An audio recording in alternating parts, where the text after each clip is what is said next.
Alright guys, we're back on the Beetle this morning.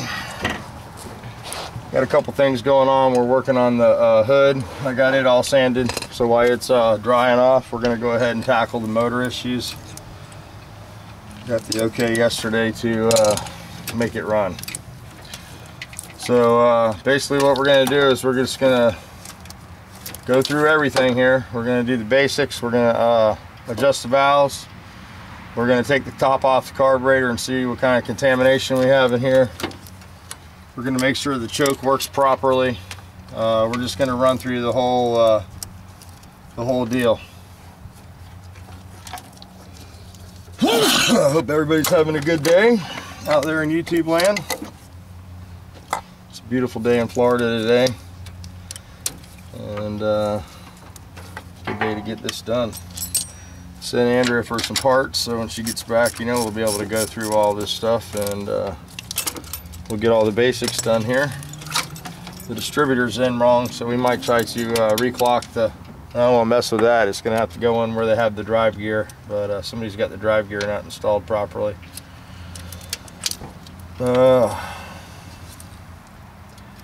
Points look really bad. They're all, you know, burned up.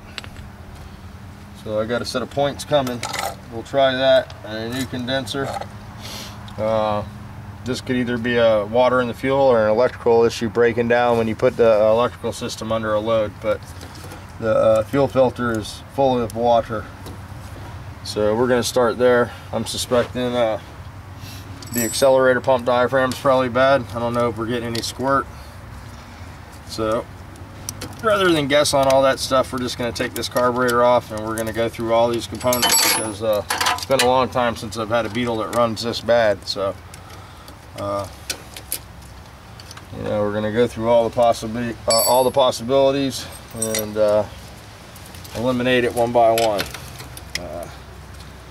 This only had one nut holding the carburetor on. That's never good.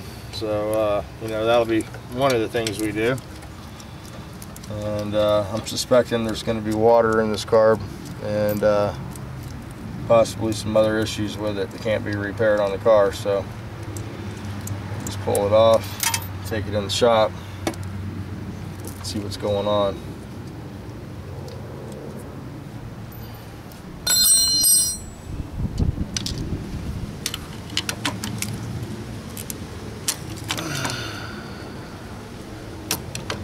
I already tell this fuel line's not liking the alcohol very much. Here's our carburetor.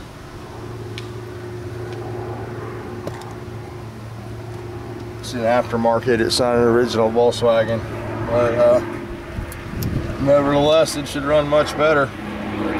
This intake manifold is not Volkswagen either.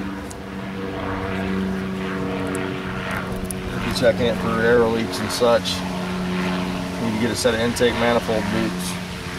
Call Andrea real quick. Well, we'll wait and see. That'll be the last resort, because that's pretty involved there. You got to pull the fan housing off and all that stuff, and hopefully we can get it without fixing all that stuff. So, but we did get a filter here, because this filter is full of water.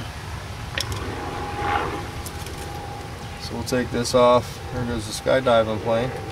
Pretty windy for skydiving. Anyway, we got a sticker today from AK-47 Pop-Off. Very cool. Get that up on the board. We'll get a little temperature in the air this morning. It's a little cool still.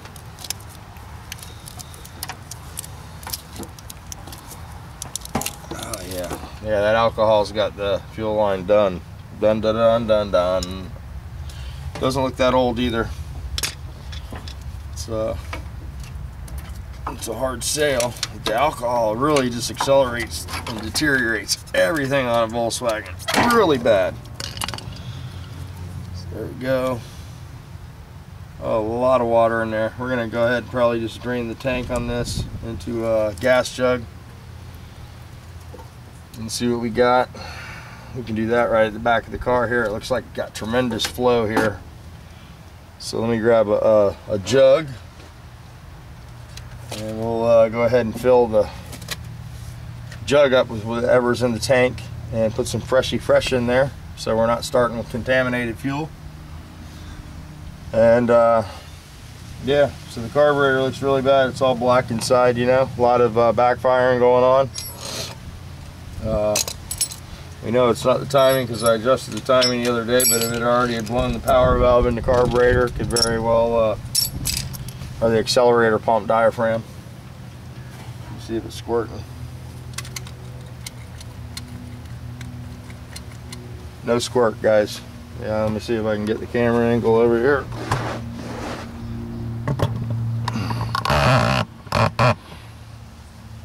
I can't believe it ran as good as it did.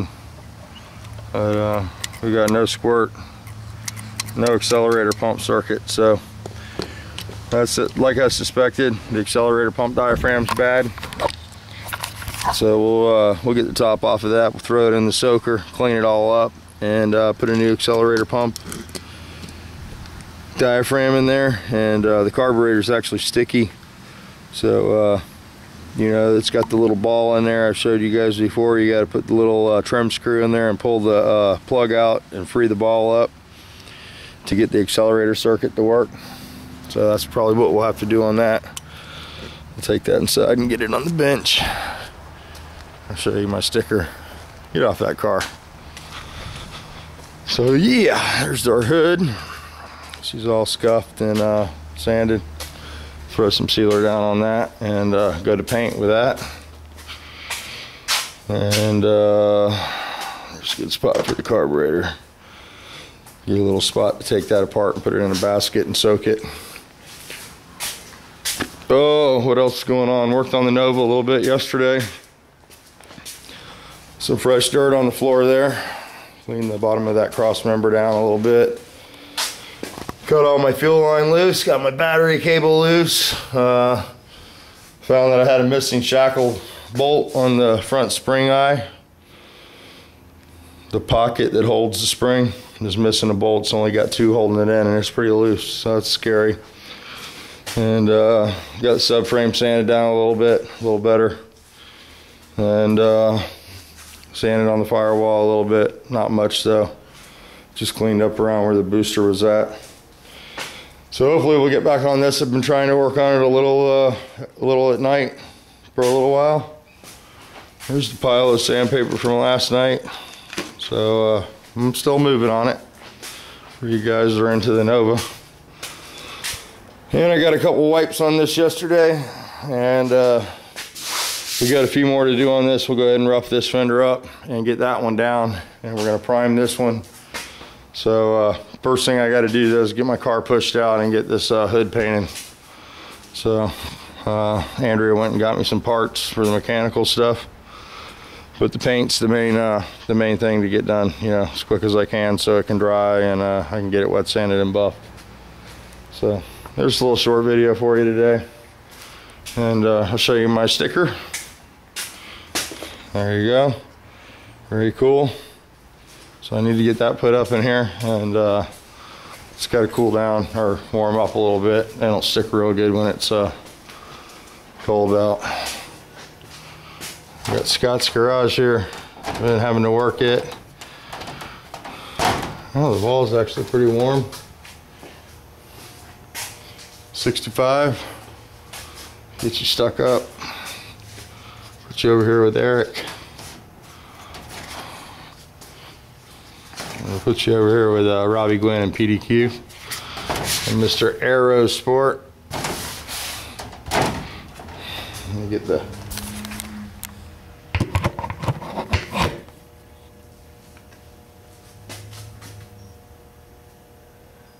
that painter is went down to the warehouse to buy some paint because the warehouse will be closed for a couple days.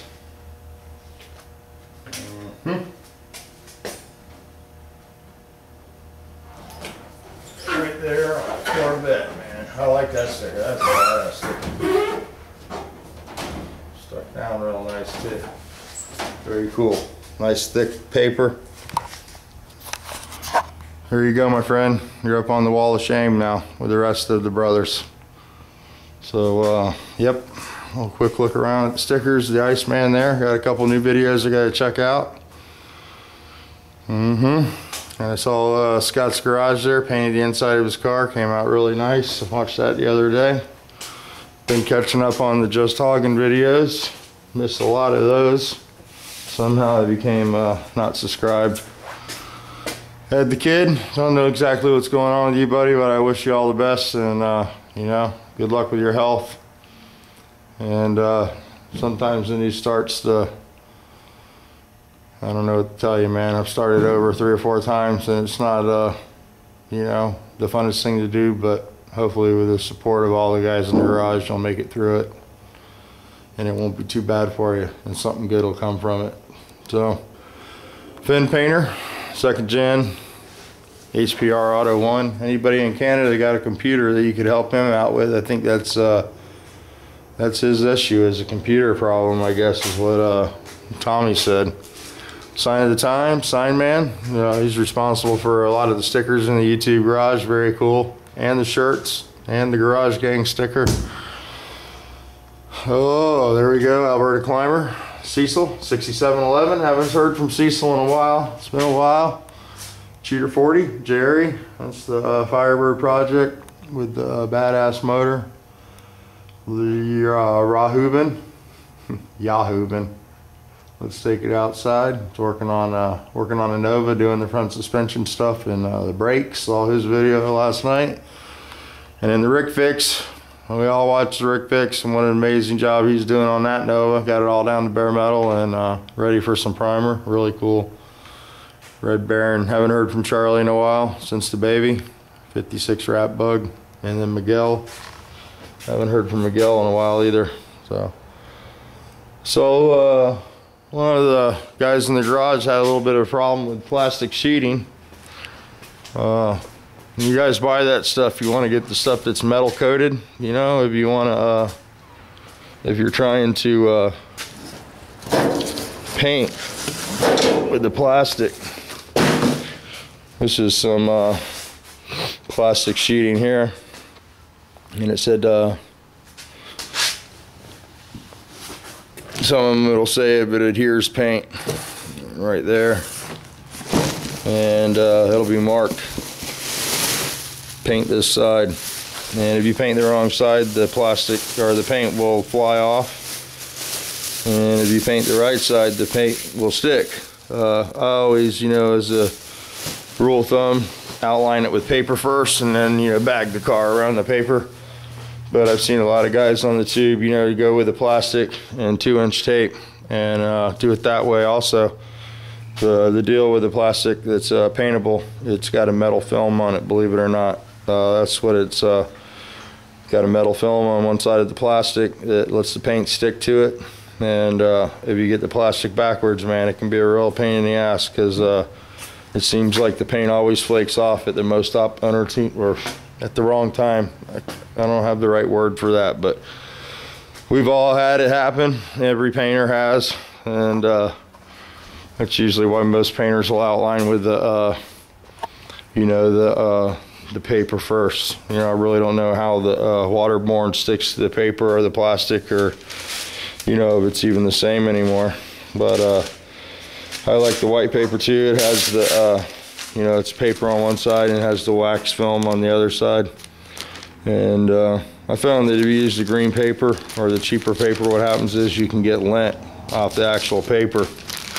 So paper's one of those things, you know, it's just one of those things you think that, you know, you're saving money on, but really it's not that expensive, and that wax film can really help the job be much cleaner, and it's easier to tack that off. You know, you're not pulling the lint loose from the paper. A lot of guys like to tack the paper too, because, you know, that's where all the stuff lands. A lot of guys will tack the panel they're painting and forget to tack the paper around the panel, and that's usually where the dust comes from. So, all right guys, I'm gonna go shut this off, check out the new upload speed, and I'm gonna let this dry, and we'll get it inside, move some cars around, and we'll throw some paint down on this and get this painted and cleared and moved out of the building, and that'll be a buffer first thing in the morning.